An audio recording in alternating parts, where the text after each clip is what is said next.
Hey, what's going on, everyone? Grand Ascension just came off of a live over with Chief Red Wolf and Tribe. Wanted to do a really quick unboxing. This will be probably my last book for a couple of months. I need to, like I said, I need to focus on some other things. And so I wanted to share this book that I just got in. I waited for it. I ordered it about 2 weeks ago, maybe 10 days ago, something like that. And I've been reading book one, right? This is part two, all right? Let me hold this up for you so you can see it. It is The Revival of Wisdom, Book of Wisdom, Volume 2, all right? This is the one. I said I had ordered it a while back, and I had, where is book one? Hang on. Let me see. Do I have book one over here? Yeah, I do. It's behind me. Hold on. I had so much stuff everywhere. I need to put my books back where they belong, but I grab them. This is book one, Book of Wisdom. You can see. And I've been reading from this quite a bit to you guys, along with the Celestial Gateway. It's a PDF that I got. I didn't get the hard copy. He doesn't have the hard copy out. And then this is volume 2, which is much, much bigger. So I can't wait to deep dive into this. Over on Facebook, because I'm uploading this specifically to YouTube, and I'll upload this on Facebook as well. But yesterday I did a reading over the Scrolls of Hayah, right? Claudio Nocelli's latest installment. Big Brother Chief Red Wolf also has been reading from the other book that I read from also. It's one of Claudio's works, and I think it's over here on the other shelf. It's not behind me. Excellent breakdown, excellent read. If you guys haven't subscribed to Chief Red Wolf's channel, I highly suggest you do, as well as Drop 432, Camuro, Delusions of Humanity 2, Snoo, Millennial, even though she's she's taking a break right now. Navi Poet. There are a lot of folks within the community. Big Pontiac. I'm just trying to think off the top of my head. Mind Unveiled, another good one to start your research with. A lot of great people have a lot of good information, and just pick a topic, sit down, and go through it, right? Also, I did get this book in, Mysteries of the Forbidden Emerald Tablets of Thought. This is by William Carson, or Billy Carson. I wanted to see what his analogy was based on the Emerald Tablets, which I have like 3 copies over here behind me. I have Michael Doriel's copy, Billy's copy, and then another one that I got years back. And, I started reading this, and so I'm still going through it. I kind of circled and flagged a couple things that I'm going to go back and look, because I didn't have the Emerald Tablets with me side by side while I was reading Billy's work. I'm just reading the book through, and I just wanted to mark up some things and highlight some things. There's, I stopped really listening to Billy. I mean, he started me on my journey.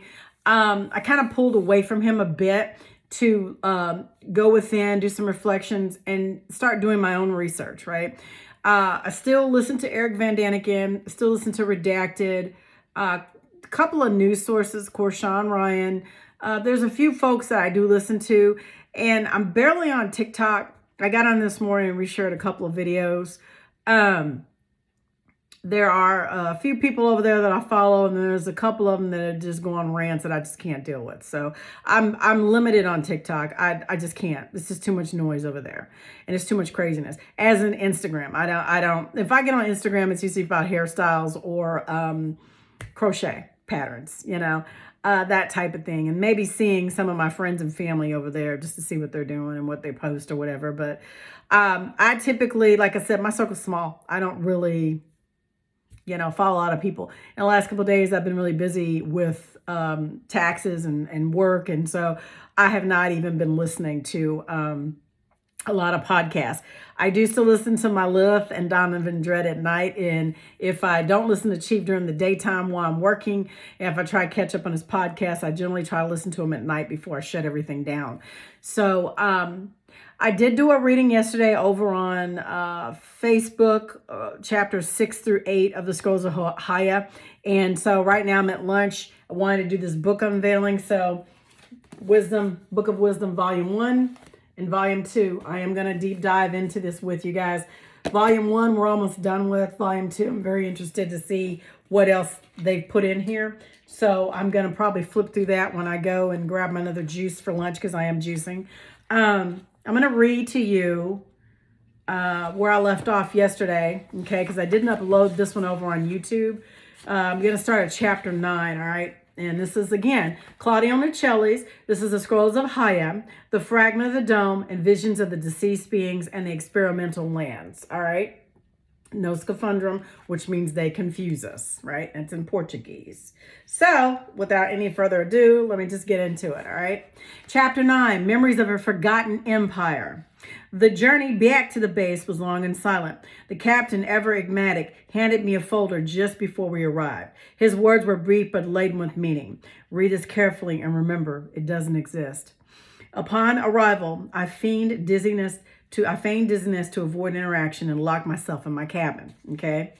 I turned off the lights, leaving only the desk lamp to illuminate the papers or pages now before me.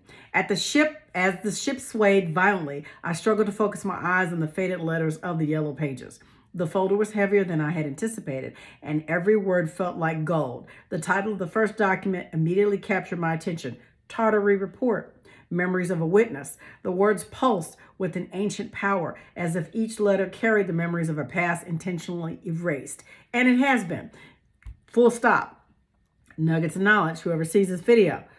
This is why I always say, you guys need to do your genealogy. I've gone back far enough to note that my family did not come from no slave ship in Africa, all right? I'm still doing our genealogy for my cousins who see this, all right?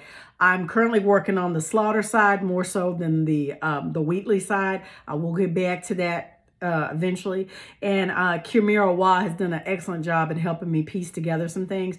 I am going to, at some point, probably hire this genealogist I've talked to already a couple times, and have him to go through and look at the things that I've got and see if he can put some more things together, right? I haven't had the time because of work and then crocheting and doing research and reading and things like that. I will get back into it. But the reason why I say what I'm saying is because the fall of Tartary of the last reset was in the 1720s, 1728, 29 era. And I've gone back as far as the early 1600s on one side of my family. All right. So we were here before the fall of Tartary. All right. Before the so-called fictional, slave ship narrative that they give us, the transatlantic slave trade actually did happen, but it was told to us in reverse. They took people from here and shipped them all around the world. Okay. And then you got to look at, there were about, let me see. I came up with a total. Some people say 500. I came up, I can't remember. I want to say 50,000, 20,000. I can't remember how many I saw over 20-year period. It was like 500 and something, 50,000 something slaves. I have to go back and look at my research online, right? But I didn't come up with the number that they're calculating with these slave ships, all right? And you got to look at how things were propagated all around the world. The set group of narrative. They had to destroy what was already here in place and then reconstitute everything outwardly. Not only did they flip the map upside down and inverse it left to right, west to east, north to south, it is all inverted, I'm telling you. And the thing that you have to remember is, if you do your genealogy and you see that your family was here before the 1700s, you're a Thoughtness. You're American Indian. There's no question about that. The Negro is synonymous with American Indian. Thank you very much, Jamil, my brother. I am in the part of correcting my status, as I said before. I'm not identifying as a Black person or African American because I know that I'm not. All right. So that's why I'm telling you guys, you need to really do your research and do your genealogy. All right. It takes time. Like, I'm still working on mine. All right. It takes time. Chief was fortunate enough to know his generations, 3, 4, 5 generations back. I didn't have that. I only had 2 generations. Okay. So, and I had to go based on what they told me and then start from there. Not only that, I'm helping a couple of other people, close family, friends, and, things like that are in the family that I started their genealogy too. And I know for a fact they're on the Wallace rolls, the Henderson rolls, and the Dawes rolls. So, I mean, they're American Indians, what we are. So if you find yourself going back to before the 1700s, you're American Indian. I mean, it's just, and I'm not doing it to identify with a tribe. I don't want tribal affiliation because I know it's a scam. And I know that those people that are in charge of that were put in that key position of power by the Zionists, by the AIPAC movement, by, so-called Jews, those that love us so much, not the ones who practice, but the ones who are perverted. All right. Pedophilia runs rampant in that regime. And there's been a lot of things that they've done all around the world, and people are just got their heads in the sand. So when I say that, I'm just simply telling you that if you go back far enough before the reset, you were already here. All right. Your family was already here and they were spared, So my point is that you just really got to do your research. Now let's get back to it. All right. So it says, this folder was heavier than I anticipated, and every word felt like gold. The title of the first document immediately captured my attention. Tartary Report, Memories of a Witness. The words pulsed with an ancient power as if each letter carried the memories of the past intentionally erased. I opened the document and my eyes devoured the words. The text described an empire that had once flourished beyond imagination. A world where, lack of a better word, humans and giants coexisted in perfect harmony. All right. Its cities were depicted with a near celestial magnificence. The words flowed like poetry, weaving images of wide, rain-soaked streets where inhabitants walked under a luminous sky that stretched in endless splendor. It seemed like science fiction, yet the report claimed it had all happened here and on the very lands we tread every day here in the Americas. Okay, it was everywhere. All right, it's with the known lands, talking about Tartary, worldwide civilization, melanated people. The light-skinned people didn't exist at that time in the large numbers. They were here, but not in great numbers, okay? All right, and they were born from us, okay? Blood type O, and then you lead into A, and then you start going into the different manipulations of the bloodline because of the genetics that were done with our people. All right. So, and you got to do your research. I'm just giving you a little tea of knowledge. So it seems like it was science fiction, yet the report claimed it all happened here on the very lands we tread every day. And in the lands of Tartary, where giants dwelled among the sons of men, the streets resonated like hymns of praise, and the rain, like heavenly manna, fell upon ancient stones. Children danced barefoot, their laughter like streams winding through tall mountains, while the elders with deep gazes and ancient knowledge deciphered scrolls that spoke of forgotten ages and sealed secrets. Yeah, the Atlantean times. Prior to, the Anakin, the giants in orange robes, walked steadfastly, their beards gleaming like bronze under luminous skies. Their glory shines even now, from afar, when they walk among us like shepherds among their flock, guardians of lost wisdom, faithful sentinels of the mysteries of the ether. Great is the fruit of love and community. That invisible force of standing the pillars of crystalline towers, granting movement to the works of man and giant alike, defying all mortal comprehension, making us part of this priceless freedom. Okay?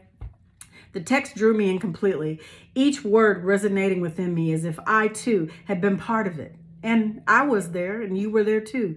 You just haven't tapped into the ether to understand that thing, to understand and know that this has transpired within you, right? You were there, right?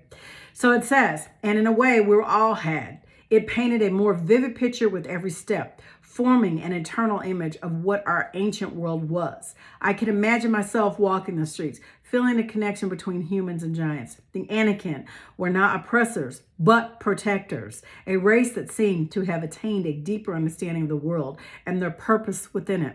I turned the page and the document's tone shifted. It now spoke of the electrical storms that lit up the skies over Great Tartary. These storms were not seen as threats, but as a natural spectacle celebrated by all. Lightning danced in the air, interacting with giant crystals adorning the city towers. According to the text, these crystals stored the energy of the storms, powering Tartary's infrastructure infinitely. 0 point energy. They took the energy that's all around us that we cannot see in the ether, and they powered great cities. But you have those who came in who are of the custodial consortium. And, you've got the families, and they took over and introduced us to the petrodollar and to petrochemicals. And he pushed this narrative with the pharmaceuticals and with our educational system, the indoctrination, so that you can't think outside the box, right? So it says, on stormy nights, when the skies roared like trumpets of judgment, lightning rose like dancing luminaries, weaving fiery paths that fed the crowned crystals of the towers. The lights descended upon streets pearled with rain, and the inhabitants, moved by reverent wonder, emerged from their dwellings to witness the eternal covenant. It was a divine concert between the created and the eternal. Oh, glory of creation, seeking in the ethereal sky what lies so close, a testament to the alliance between the earth and the heavens that no profane hand could shatter. In the lands of Tartary, energy is not a slave nor servile, but an ally and a guide. In the skies, far from being oppressive walls, were open portals to the mysteries of eternity. And I guarantee you there were no ice walls around at that time, all right? The ice walls came much later, after the reset, okay? And it says, we're open portals to the mysteries of eternity, to the oceans above watching over our growth. I reached a different section. This time, the words were written in rhyme, as if the author wanted to convey not only information, but also emotion. Though it didn't follow the previous pattern, it was an epic poem, an ode to Tartary and its grandeur. Each verse spoke of its technological advances, its harmony with nature, and the cataclysm that erased it all. In days long sealed, where time would stream, a boundless river and endless stream, the skies would sing and giants strode. With Anakin, men shared the road. The crystal towers, ether bright, reflected heaven's immortal light. The storms would dance alive, aware. The Creator's whisper filled the air. But shadows crept, both dark and proud, with iron rule and lies avowed. Tartary fell, its glory chained, its people broken, their freedom stained. The custodians came with hands unclean. Distinguished light erased the scene. The empire, once by heavens known, was cast to pages left alone. Yet echoes of its glory rang. Within the just, its song takes wing, and Tartary's tune shall rise someday. A judgment, redemption, beauty sway. I'm going to remember that. I'm going to memorize that poem. The poem was signed with the name I encountered before, Shaki, the giant. It struck a deep chord within me. That name had been etched in some corner of my memory long before. My mind raced at the implication of Joel's account. Shaki? I kept asking myself, was this the name, the giant human who had traveled to the gates of Asgard and started everything by giving the maps to William Morse? How had this information survived when everything else had been erased? These texts had to have originated from the ancestral lands. And most importantly, what did all of this mean for our understanding of the past? The captain had said these documents were only the beginning. Now I knew he was right. The story of Tartary was not just a forgotten tale. It was a warning. What had happened there could happen again. And it will, because I've done this multiple times. And so the lingering question remained, what would the price of freedom be this time? All right. And that was chapter 9. Let's see how long chapter 9 is. Let's see if I've got time to read it. Ooh, let's see. Actually, I read chapter 9. This is chapter 10. Let me see. All right, I think I can get this one in. So I'll read this one and I'm going to do less commentary. All right. Chapter 10, The Secrets of Hayah. There is something deeply unsettling about the documents I found in the folder that the captain had handed me. Documents I'll recount in a greater detail later. Okay. Still locked in my cabin, I began to examine the additional pages hidden beneath the first few. My hands trembling slightly, the folder contained simple sheets, unadorned but stamped secret. In all caps, in bold letters, bold red letters. What truly caught my attention, however, was the warning on the first page. Partial translation of an unidentified language. Work in progress, some pages missing. I knew I was holding something that should never have seen the light of day. Likely hidden deep within the classified archives for decades, if not centuries. Who knows how many years it had taken them to attempt deciphering this language. I switched on the lamp at my small, modest desk, double-checked that door was securely locked from the inside, and began reading cautiously.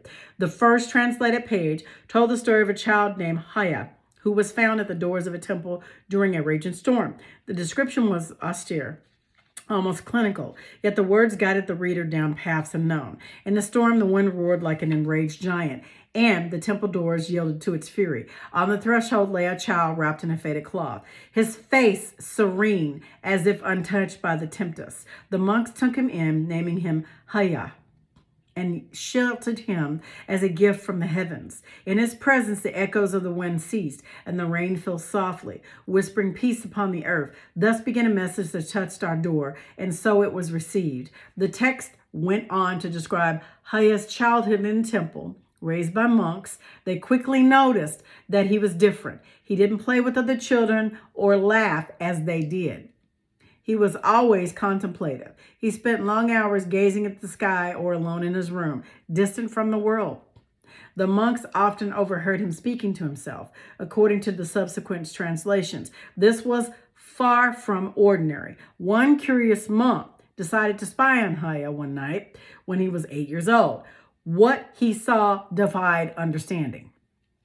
Hayah was conversing with something floating in the air, a luminous blue sphere that constantly shifted its hue, small yet intense, vibrating with energy the monk could not comprehend.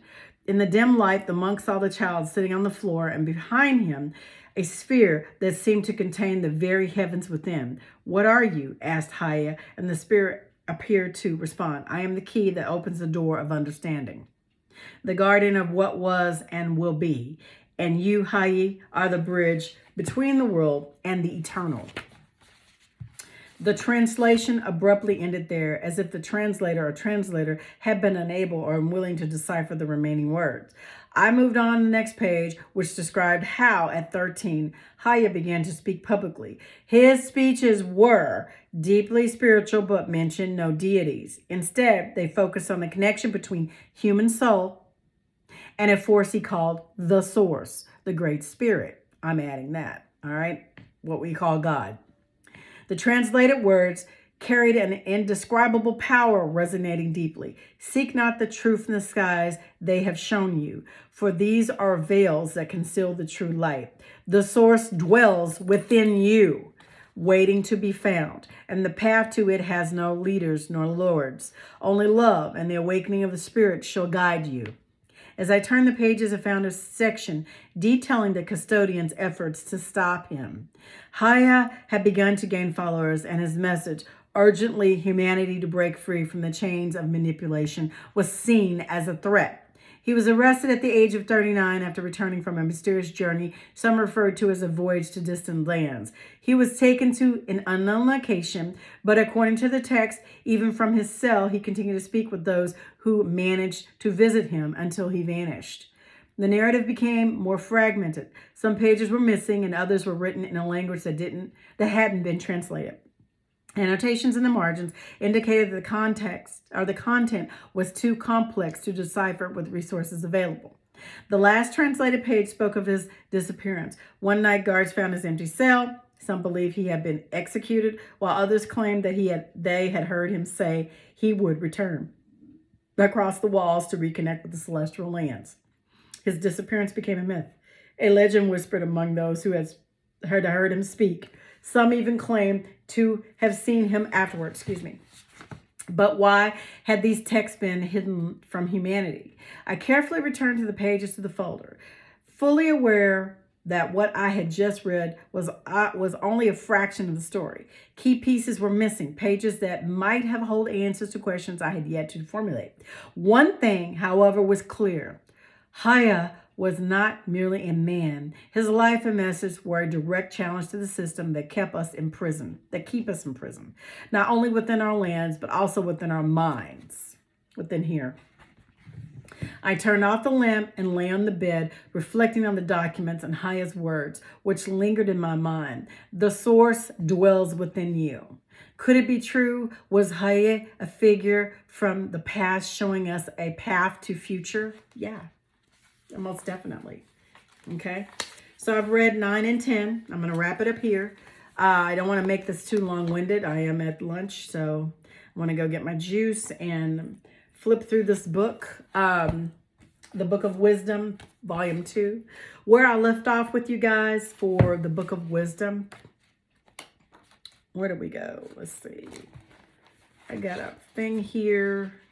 Let's see, I talked about the human energy field. So I left off at brainwaves. I've got 6 minutes or 5 minutes, so let me just read this one part. I want to make this video as short as possible. I stopped last time where I spoke about brainwaves, and if you remember, I talked about beta, alpha, theta, delta, the different states. Beta is awake and alert, busy and thinking, engaged in thinking. Alpha, relaxed, daydreaming, lightly meditative and drowsy. Theta, deeply meditative, bridge between conscious and sleep. Subconscious mind is open, imaginative. Dreams are vivid. Delta is deep sleep and dreamless. The brain produces the theta wave frequencies right before you go to sleep and right after you wake. Okay. Now, veganism. We talked about acidity and alkalinity. We talked about the pH scale. Acid would be Saturn. The sun would be more alkaline, charged fruits, vegetables that have photon energy, the pure energy or the source energy. All right. To stay healthy, it's suggested to keep the human body in an alkaline state. An acidic environment is believed to be conducive to growth of germs and bacteria, raising the risk of developing diseases. Naturally occurring foods present since the beginning tend to be alkaline, while man-made, which is GMO, genetically modified foods, processed foods, are generally considered acidic when consumed. The psychology or phycology in the food industry. The power of language in shaping our perceptions and behaviors is well documented by empowering more neutral or positive terms. The food industry aims to make consumption more palatable to the general population. Terms have been created to conceal the true nature of what we consume. Instead of using direct descriptors, we use softer words referring to flesh as meat, rancid milk as cheese, and pig's posterior as ham, and developing embryo as an egg. The tension behind this linguistic choice is to mitigate potential negative psychological effects associated with consuming these products. The belief is that fewer individuals would be inclined to consume product named cow flesh or chicken fetus if the true terminology were employed as it to tap into the innate recognition that such choices may be ethically problematic. Why is flesh and animal products unhealthy? All right. I know I've read over this, but I really want to bring this up and how veganism is really the diet. Okay. The human diet, how to eat correctly. Ensure thorough chewing of your food until it becomes a liquid. The body digests liquid far more efficiently, saving digestive energy, which is why I'm juicing right now. It gives a list of alkaline foods and acidic foods. I know I've talked about this before, but I just want to cover it. All right. The fasting, when you last cut yourself, your body naturally healed the wound. The human body possesses the inherent ability to heal itself. It simply requires the necessary time and energy to do so. All right. Notably, after 2 days of fasting, because I'm in day 2, right, of the juice fast, the body begins to produce growth hormones, contributing to overall regenerative benefits of the fasting process. Right now, I'm having a headache, but I'm going to push through. Information, it is said that all diseases stem from mineral deficiency. Therefore, if we lack minerals in our diet, we will manifest health issues within the body. We have been programmed to believe that we need 3 meals a day: breakfast, lunch, and dinner. This could be any further from the truth. When we consume too much food that stops the body producing stem cells as a result of all the body's energy is being wasted on the digestive system to digest the food by eating one's nutrient meal per day, the body now has the energy to work on killing toxins within the body instead of using all of its energy to digest the food. When we abstain from eating, the body goes into a regeneration mode by creating stem cells to heal any issues within the body. You can kickstart that by taking a cold bath or going into a cryo tube, which is what I've done. I've done both. All right, life and death. All right, I've got 1 minute here. Death is not the end of the life, for life is eternal. The body is powered by life-giving sun that lies within man, unseen by the 2 physical eyes. The body does not live. It manifests the spirit. The spirit is eternal. Hence why the symbol for spirit is a circle that has no beginning, no end. Circle is a cycle. We live in an infinite cycle of life and death. To elevate your consciousness. Higher consciousness signifies that mental state akin to a divine being, representing the facet of human cognitive capable of transcending materialistic constraints and engaging in metaphysical contemplation. Regrettably, the influences of the contemporary society and evolutionary biology have conspired to bind us to the pursuit of material pleasures, effectively making us slaves to these desires. To tap into our godlike potential, it becomes imperative to transcend the limited perspective that identifies us solely with our physical bodies. And instead, we must embrace a mindset rooted in spirituality, not religion, spirituality and metaphysics, thereby unlocking the latent powers that await within us. That's why I talk about the science of sacred secretion, the chrism. When we're living right now in the state that we're in, we're all in sin. We're living in our lower aspect, lower mind. We have not elevated our consciousness, and we're not on the right side or hemisphere. We haven't raised that vibration up. So I always say grand ascension, grand rising, because this is what we're doing. We are ascending. We are rising up. We're gaining the knowledge. We're executing it. We're putting it into practice, right? So last part, because I'm out of time. What it talks about here is feeding the eagle and the phoenix. The symbolic interplay on the serpent or the scorpion being food for the eagle unveils a profound metaphysical meaning. The zodiac sign of Scorpio corresponds at the sacral sexual organs, which is the base, all right? The scorpion is representative of the sacrum, the stinger. The serpent is metaphorical for the sexual energy at the base of the spine in the sacral region, which is the Christ oil, the kundalini, raising the consciousness, raising the oil, raising the fluid, raising the energy, right? The eagle, the phoenix, corresponds to the brain and the head. The region, because the two hemispheres of the brain are symbolized as two wings, all right?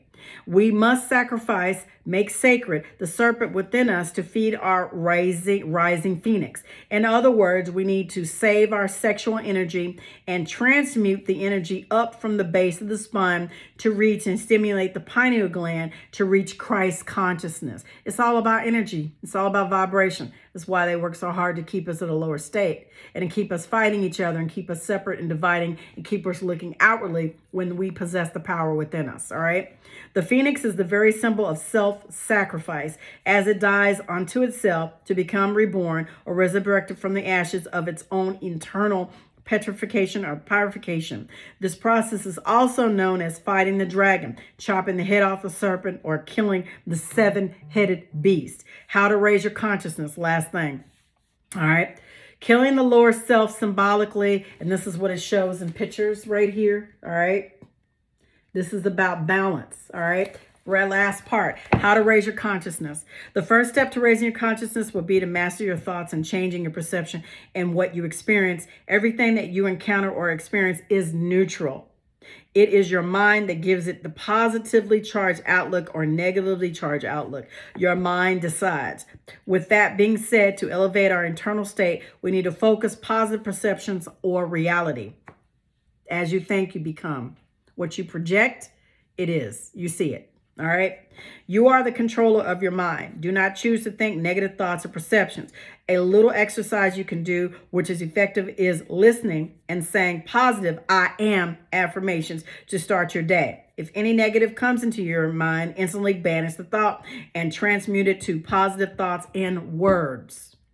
Secondly, I recommend to not engage yourself in any sexual activity for at least 1 month. Doing this, you may notice an increase in energy, confidence, and maybe even physical benefits like clearer vision, skin, and nails. Thirdly, stay away from any processed foods like sugar, white bread, and anything that has added ingredients. Stick to raw fruits, vegetables, nuts, grains, and naturally growing plants for as long as you can. All right. And this will, let me see, hold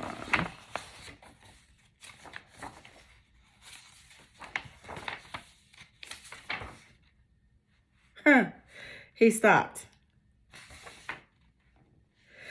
All right, so he says, thirdly, stay away from any processed foods like sugar, white bread, anything that has added ingredients. Stick to raw fruit, vegetables, nuts, grains, and naturally grown plants for as long as you can. Okay? And this is the will. So this is the symbol of balance, and this is the symbol of God. This is a symbol of masculine and feminine, and I'm going to wrap it here. I'm going to stop here. So this is balance. This is the God symbol, and this is equal. So if you take the two, you've got male, Male is the pointed up triangle and female is down. That's the symbol of balance, and there is no balance. We are at each other's throat, men and women, different races. We're allowing these things to come into our lives and take control of us and teach us a narrative. That's why I say you have to unprogram your mind, and you have to elevate yourself, and you have to elevate your consciousness. And the first thing I always state is to turn off all the TVs and stop listening to that bullcrap music that you're listening to, and do a fruit juice fast or vegetable fast like I'm doing, fruit and vegetables, and start from there. I'm not just speaking it, I'm walking it, I'm doing it. So my thing to you is, we all have a role to play. We all have a path to walk. And I hope this reading has been beneficial to you guys. I'm sorry it was really short today, but I read from the Scrolls of Hayah, and I've also read from the Book of Wisdom, Volume 1. I did an unboxing for the Book of Wisdom, Volume 2, which I am going to get into, all right? I also showed you that I was reading from the new book from Billy Carson, Mysteries of the Forbidden Emerald Tablets of Thoth. All right, I haven't read anything from this to you guys. I'm still going through it and reading it. I have read the Emerald Tablet several times and listened to it over and over and over again. Each time that I listen to it is something different. So without any further ado, I'm glad you guys were able to stop by and check out the video, and I will be back for more readings. And remember what I always say, be the change you want to see all around this earth dome, because it's up to you and I to make a positive change. I am on day 2, and yeah, I'm just pushing through. That's all I can tell you. I'm just pushing through. So I'm drinking my spring water and taking my my supplements. I'm on copper, C60. I'm juicing, and I got a headache, but I'm going to get through it. This time around, I'm going to do 3 days. And then the next time I'm going to push it to 7, and I'm going to push it to 10 days. So I'm building my way, or working my way up to it. And then when I come off of this, I'm just going to do the 1 meal a day, right? That's it. I mean, juice, and then lots of water. Water intake is key, and it's important, and minerals. But as far as a solid meal, it'll be 1 meal a day. So anyway, I hope you guys have an amazing day. Thanks for joining me, and I'll be back. Talk to you soon.